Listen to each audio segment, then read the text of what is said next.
नमस्कार दोस्तों, स्वागत है आप सभी को हमारे YouTube चैनल में। आपको EPS 95 पेंशन के बारे में जानकारी मिलेगी, वो भी ताज़ा अपडेट जो अभी अभी 10 मिनट पहले की खबर निकलकर सामने आ रही है। सरकार ने दिया बहुत बड़ा तोहफा।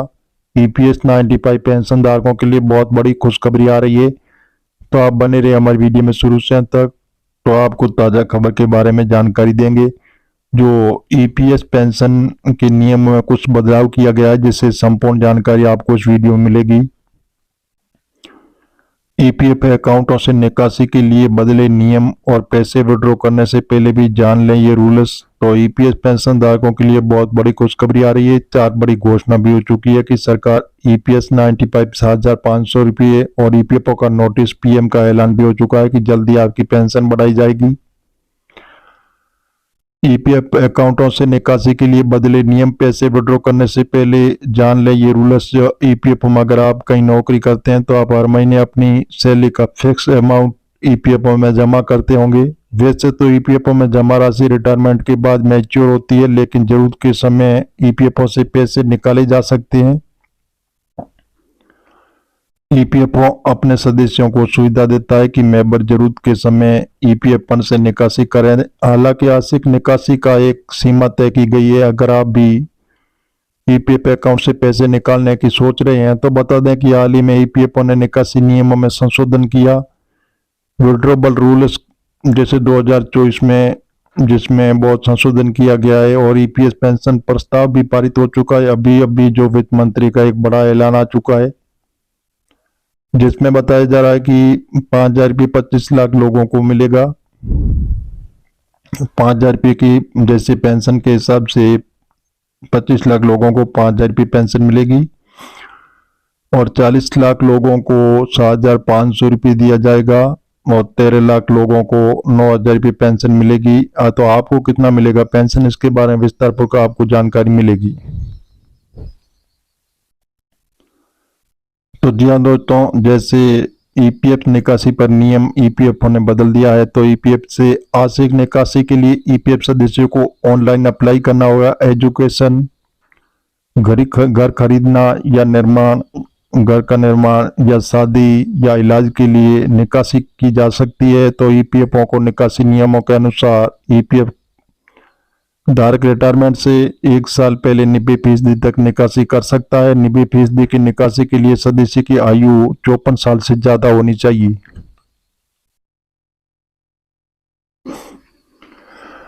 आज के समय में कई कंपनी में छंटनी होती है। ऐसे में EPFO के नियमों के अनुसार अगर छंटनी होती है तो आप कर्मचारी रिटायरमेंट से पहले बेरोजगार हो जाता है तो वो EPF फंड से पैसा निकाल सकता है।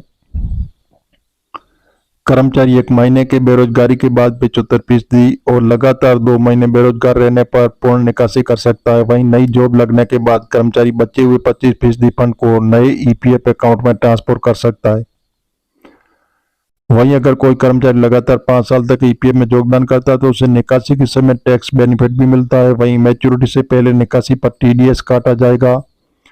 हालांकि 50,000 से कम निकासी पर TDS नहीं करता है। बता दें कि निकासी के लिए सदस्य में पैन कार्ड जमा किया है तो 10% TDS कटौती होती है। वहीं पैन कार्ड जमा न करने पर 30% की कटौती होती है। तो इसी प्रकार जो सभी EPS पेंशन धारकों को इस तारीख को पेंशन जमा होगी। निश्चित से विशेष जानकारी आ रही है कि जल्दी आपकी पेंशन जमा होगी और EPS पेंशन धारक खुशी से झूम उठे। और PM का भी बड़ा ऐलान हो चुका है कि जल्दी पेंशन धारकों के अकाउंट में ट्रांसफर कर दी जाए। आंशिक निकासी के लिए कैसे करें अप्लाई? आंशिक निकासी के लिए EPF मेंबर को EPF पोर्टल या उमंग ऐप के आवेदन करना होगा। नियोक्ता से मंजूरी मिल जाने के बाद मेंबर के बैंक अकाउंट में पैसे आ सकता है। आंशिक निकासी के लिए आवेदन देने के बाद मेंबर स्टेटस भी चेक कर सकें। तो जी हाँ दोस्तों, इस प्रकार जो EPS 95 की पेंशन धारक है उनके लिए बहुत बड़ी खुशखबरी आ रही है। तो बताया जा रहा है कि 95 पेंशन मीटिंग पर बड़ी खबर आ रही है। पेंशन भोगियों को नहीं मिल रहा है इलाज के खर्चों के लिए पैसा। पेंशन भोगियों को नहीं मिल रहा है इलाज खर्चों के पैसा। कर्मचारी पेंशन पर 95 के न्यूनतम पेंशन 7,500 के लिए चल रहे आंदोलन में सहयोगी और जो कर्मचारी पेंशन योजना अधिकारियों के लिए सरकार अभी तक EPS 95 जो मीटिंग पर एक बहुत बड़ा फैसला लिया गया है कि जबकि वर्तमान में 5 करोड़ से अधिक अंशदाता जो इस फंड में अपना योगदान दे रहे हैं, तो आधी जिंदगी सरकारी और गैर सरकारी कंपनियां अपना जीवन खपा देने और वर्ध पेंशनधारियों को इस पेंशन महंगाई और दौर में कुछ पेंशन रुपये में नहीं मिल रहा है ज्यादा फायदा, इसलिए EPS 95 पेंशन धारकों की मांग भी चल रही है कि जल्दी पेंशन हमारे अकाउंटों में जमा किया जाए। तो जी हाँ दोस्तों, पेंशन धारकों की होगी मौज, पैसों की होगी बारिश। सरकार ने कर दिया बहुत बड़ा ऐलान। EPS पेंशन पूरे देश में लागू है, तो कैबिनेट की बैठक में बड़ा फैसला लिया गया है कि इस पेंशन 7,500 और बोनस भी मिलेगा आपको। 78 लाख पेंशनों के लिए अर्जेंट खबर आ रही है। भारत सरकार द्वारा चलाई जाने वाली 95 पेंशन जो एक महत्वपूर्ण योजना है, सेवानिवृत्त कर्मचारियों को वित्तीय सुरक्षा प्रदान करती है। इस योजना का मुख्य उद्देश्य उन कर्मचारियों को नियमित पेंशन प्रदान करना जिन्होंने अपने कार्यकाल के दौरान EPF में योगदान दिया।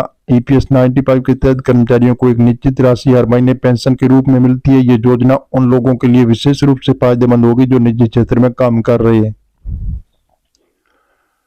जिनकी आय का कोई स्रोत नहीं होता है। तो इस पर EPS 95 पर बड़ी खबर आ रही है कि पेंशन मिलेगी बढ़ी हुई। अब मंजिल दूर नहीं है, आपको इंतजार नहीं करना होगा।